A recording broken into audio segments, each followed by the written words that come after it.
Hindi ito basta selebrasyon. Hindi ito basta selebrasyon. Hindi ito simpleng kaarawan. Ito ay isang malakas na sigaw ng bayan. Sa Davao City, libu-libong taga-suporta ang nagtipon para ipagdiwang ang ika-81 kaarawan ni former President Rodrigo Roa Duterte. Pero ang mas nakakagulat, umalingaw-ngaw din ito sa Metro Manila. Daan-daang tao ang nagtipon, hindi lang para mag-celebrate, kundi para magpahayag, pagmamahal, katapatan, at isang matinding panawagan, pagkakaisa. Habang umiinit ang usapin tungkol sa impeachment ni Vice President Sara Duterte, mas lalong umiinit ang damdamin ng kanyang mga taga-suporta. Hindi kami uurong, hindi kami matatakot. Ipaglalaban namin ang aming leader. Ito ang sigaw na hindi mo pwedeng baliwalain.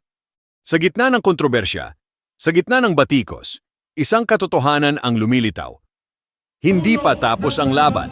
Ang pagtitipon na ito ay hindi lang simpleng birthday rally.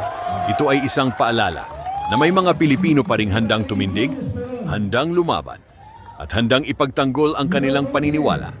Pero heto ang mas malaking tanong. Ano ang susunod na mangyayari? Ito na ba ang simula ng mas malawak na kilusan? O isa itong babala sa mga gustong pabagsakin ang kanilang leader? Habang patuloy ang tensyon sa politika, habang patuloy ang mga akusasyon, mas lalong nagiging malinaw, ang laban ay hindi pa tapos. Ngayon, ikaw naman, kung saan ka papanig? Sa mga nananawagan ng pagkakaisa o sa mga naghahanap ng pananagutan?